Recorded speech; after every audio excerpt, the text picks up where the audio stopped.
What's going on, everybody? On the bench here we got the McIntosh c32, a little different than the MC2505, although similarly to this unit, this was stripped down completely. It was rusted. I got it super cheap. And when I say it was rusted, the chassis was rusty, a bunch of the components were bad. Power on, no sound, and we were able to fix all those issues. However, it was a headache, and if you can tell, those labels aren't factory. I made them myself, as it's very hard to discern what these colors are. UV or whatever got to it, age. And the schematic colors didn't match what I was seeing here. So I was eventually able to trace everything out and figure out exactly where each thing went, and then I labeled it. That way, if I ever come back to this unit or somebody else, they'll be able to reassemble it with ease. My daughter's playing here.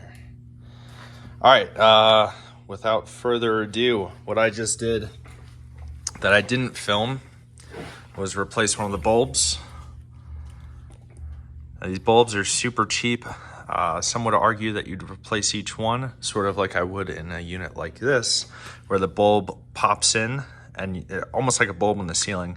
You twist it, pops out. These are not the same. I had to solder them, so I actually might have one of the bulbs out. I could show you exactly what I mean. Let's see, I'll dump this out.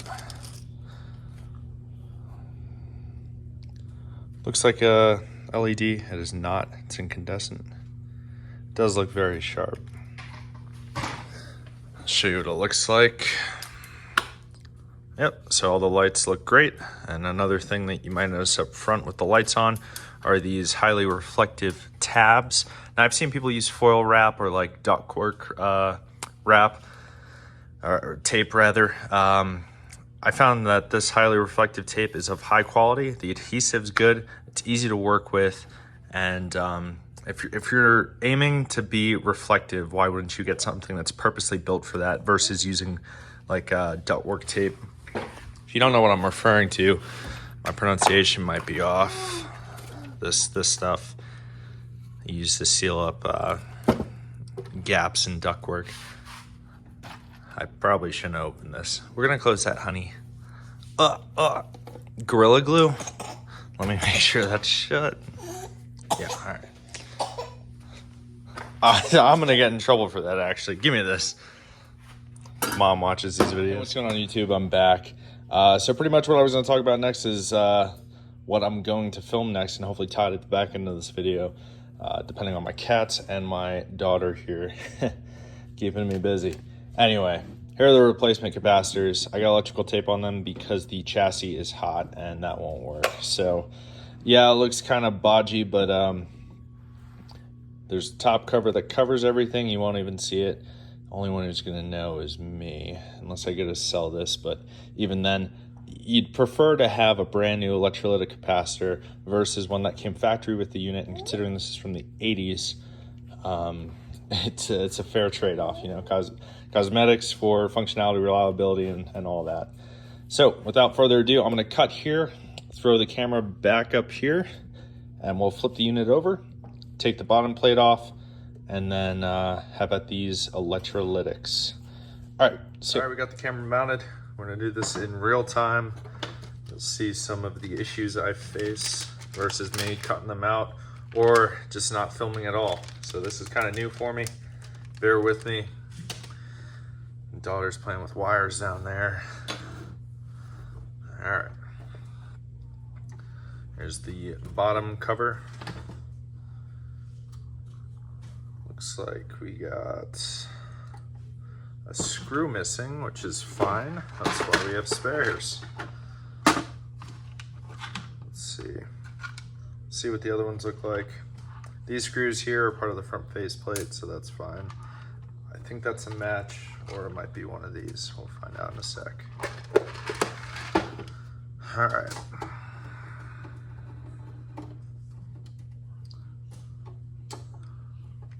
You know, I did say I went through this unit completely, but I do see stuff that I miss, and I think it's because as soon as I got it working, I was very excited and I wanted to get it on my shelf so that others can enjoy, others being my wife and friends. And in doing so, I missed some key details. So probably polish these rails up, might replace these feet, and I'm definitely polishing those. And if you're wondering, I'm just gonna use a Dremel for it. And it does look like we're gonna be using these screws here. So I'll set that aside, put the alternate back. Good thing about taking apart, say somebody gives you a free McIntosh, although rare, if it does happen and it's destroyed, take it apart at least for the screws. They come in handy, especially if you do this a lot. Oh boy. Honey. One moment. Oh, you're good, you're good. Here, let me see your arm. Here you go. All right. Sorry. Where were we? All right. So there are the two electrolytics. Is that in frame? It is. Cool. So very simply, they're Phillips. We got our two replacements. So we got a voltmeter. Oh, hi, honey.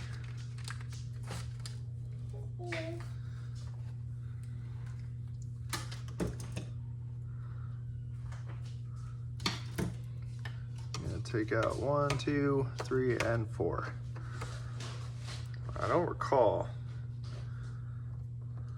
testing this in the past. Oh boy, come on. Got a stronger magnet somewhere.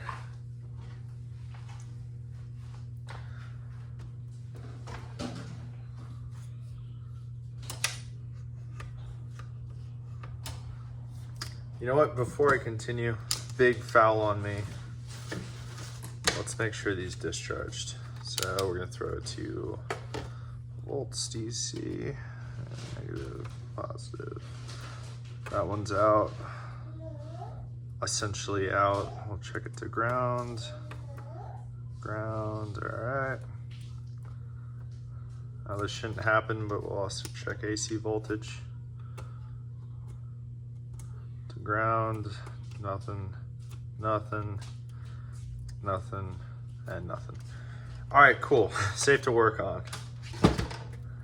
I shouldn't assume. It had been unplugged, but I shouldn't assume that stuff. And neither should you. All right, get this guy in here. There we go.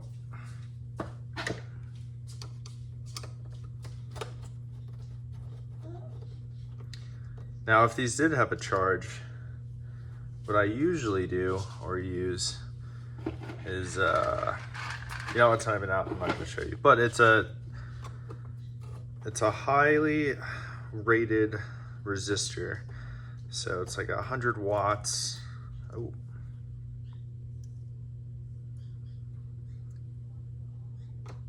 It's got heat sinks on it, and that way it discharges it safely.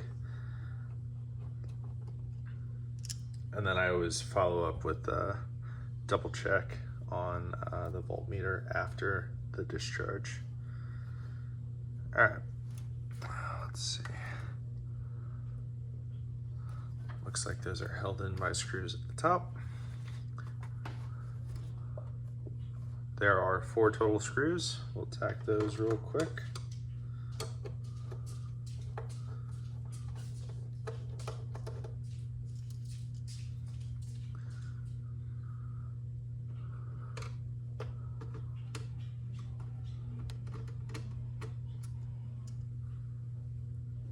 Beautiful. Here's the first one. Is the polarity the same? Yep. When I say the same, I mean the same as the, if the cap goes bad, usually that hole it's a weak spot, and the electrolytic material will bleed out of that one spot. And same on this one, only it's red. But that's good to know that the polarities line up with that. They should, but I like to check. These got the sleeves on them. I guess it does look like it is important that we get the height right. So this might require a trial and error here. Let's see.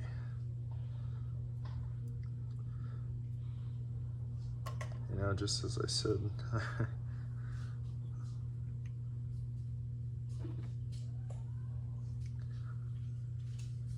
Normally I just check the discharge hole, but there isn't one in the chassis right there. I don't know if you could look straight down there. I'll grab you.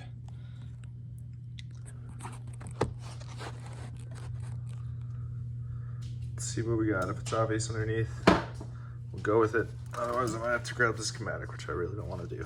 All right, we're back. So I forgot to start the camera. Daughter's inside, so should be able to continue here without interruption. We got the one can in, it's lined up, snug down. Now usually what I do here is power it on, but these caps are brand new from a reputable source. I got them from Mauser. They're rated the same, so I'm fairly confident that that one part swap out's not that big a deal. And if it is, we could easily switch back. Throw that in the parts bin. Next, we'll tackle the other electrolytic. So same procedure. Take these two screws out. We marked the orientation, the polarity. So nothing to it now. Go straight through. It did. Sure did. You know what I like about working with these units versus the amplifiers, at least the earlier amplifiers, is that the power transformer is pretty balanced with the weight of the chassis and all the boards here, where on the MC 2105, 2505, that is not the case. So you can't just prop it up on any side and it will stay just like that. See, I'm not touching it. I know that's a small thing, but after working on a couple units, you come to appreciate the small things. Go ahead and loosen this. Bracket.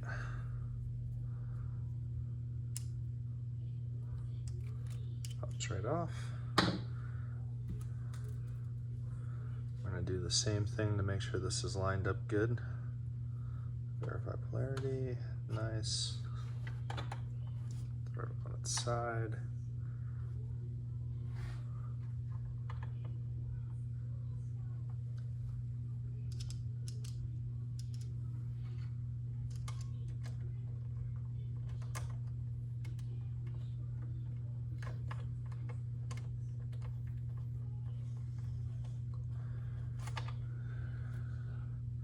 Now I'm not snugging these all the way down because ultimately I'm taking it off. This is just for placement.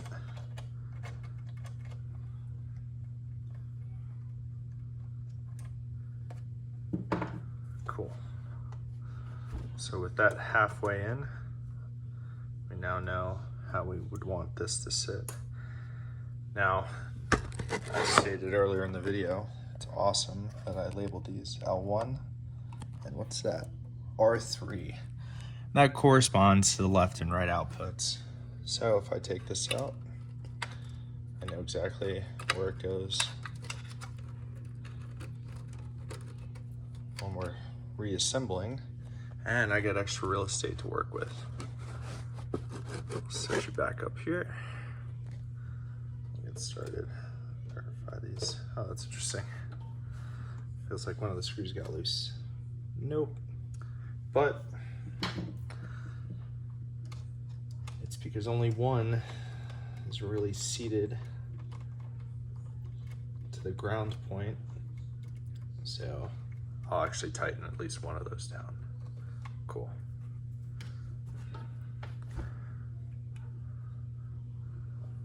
Throw this in.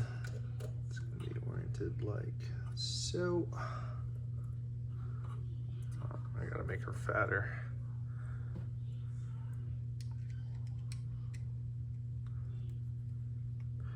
Now what I'm doing here to prevent this from backing out all the way and this shooting in my face is looking at the threads there. You see that? So I know I got maybe half a rotation left. Let's see if we get lucky on this one where we don't have to take it out.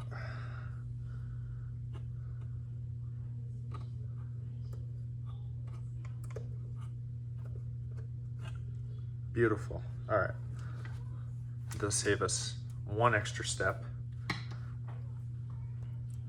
We'll go ahead and get these screws backed out that we used for placement. And we can tighten down that collar and then reinstall correctly with the washer, because I didn't do it that time, or this time. Now, I did notice with the other one, the one that was done off camera, that when you tighten down the collar, it does change the placement of the bolts. Let's see if I could capture that on camera. So as this pinches down, ooh, don't spin that much on me. This hole, mounting pole, moves that way. So try to keep this as static as possible.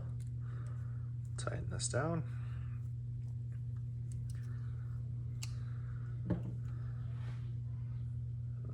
Oriented like that. Looks good. Let's flip it over, make sure we're lined up. I won't be able to show the initial part here. It does look like we're lined up. Okay. We'll get these bolts, or these screws halfway in. Guess we have to take them back out.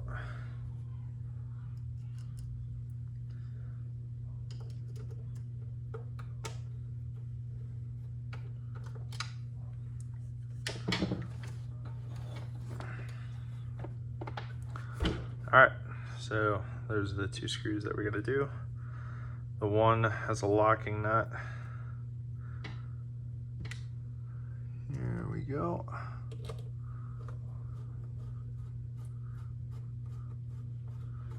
There's really nothing to this. Anybody could do this at home.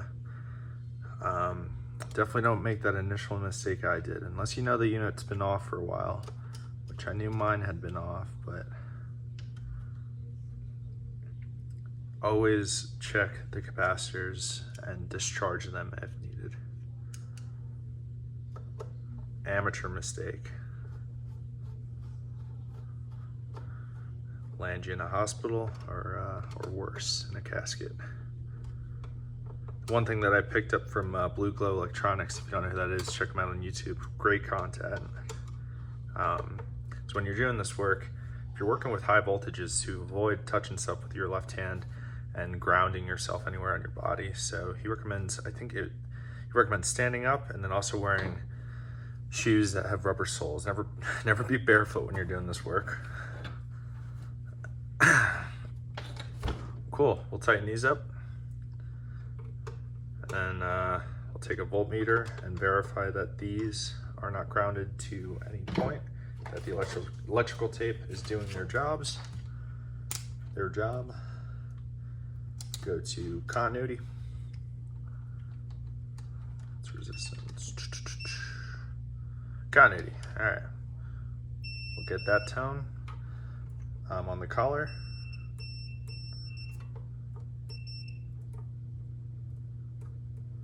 Uh-oh.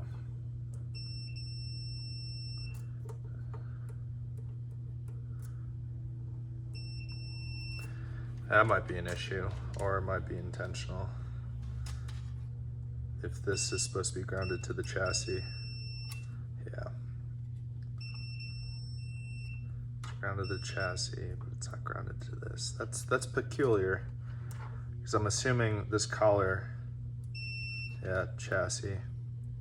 This collar, chassis. Okay. That's weird. Why didn't we get a, it's intermittent. Is there corrosion on it? Yeah, it's kind of sketchy, right? That didn't tell me anything. If anything, it made me more nervous to power on. You could break out the dim bulb and the variac. I don't think I'm gonna do that though. Oh. Labels, follow the labels. I can only imagine how long my repairs would take if I didn't label stuff. My lack of situational awareness is astonishing. All right, got that in. Left channel in. All right, sweet. So without further ado, I guess we'll power on. I could check the schematic. I'm guessing that the chassis is supposed to be grounded. If that's the case, ironically, I was wrong in my assumption that this chassis was hot. To be honest, I didn't even really check. Beyond doing a continuity test to each pole, I didn't even look at the polarity. I just know that the originals here had that case on it. If that is what we're dealing with here, I might take these out and then pull the electrical tape off just so it looks better and more professional. I am a home gamer, but if I can make something look pro, I will. All right, we got the power cord. We'll do an audio test in the main listing area. Let's get this powered on first.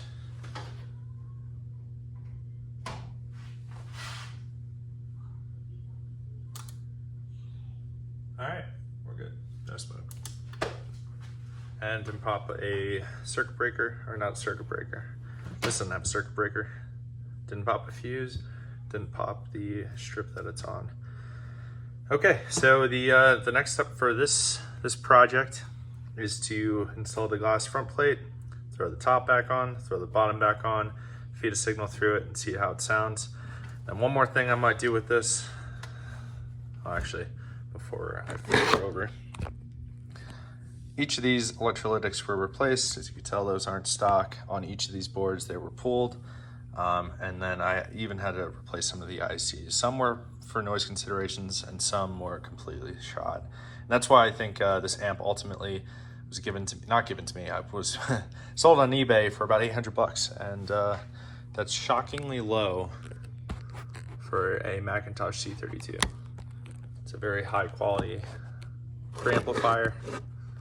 And there's very few pieces of equipment I won't get rid of or sell, and this will probably be the last thing I would consider selling, just because I stripped it down completely, painted the parts, and just put a lot of work into it, a lot of thought. You get attached to components like that, and it sounds great. Let me see if I could demonstrate really quick before letting y'all go. Okay, you just saw that the unit was powered on. We'll throw this to volts. And we'll check the voltage really quick. We'll do it all to ground. Nothing, pretty much nothing, nothing, nothing. All right, check AC. Nothing, nothing, nothing, nothing. So pretty safe bet that you won't have any issues considering how quickly those discharge on their own. But yeah, so what I wanted to show you as the outro here is the one capacitor that I did miss. See right there, we got a little 10 microfarad, 160 volt capacitor. I got a whole parts bin down there, I'm sure I have it, and we'll change that out. Other than that, this project is essentially done. I could replace the glass faceplate, but I'm not going to, because the glass faceplates that McIntosh provides today, while they look good with the lights off, I think they lack some of the gold that you see in the lettering, and then also the blue hue when the lights are on, the back lights are on, doesn't look as intense as stock. So there are exceptions to that rule, but that's what I found, and I don't think it's worth the 175 bucks they're currently charging for the faceplate.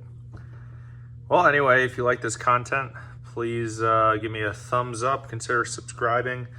Currently still working on that McIntosh MC2505. Got another amp coming in the mail, and I'm gonna start offloading some of my other stuff on eBay. Most of the stuff that I actually haven't worked on, but it gives me more more money to do stuff like this, and this is what I love to do. So without further ado, enjoy the rest of your weekend. See ya.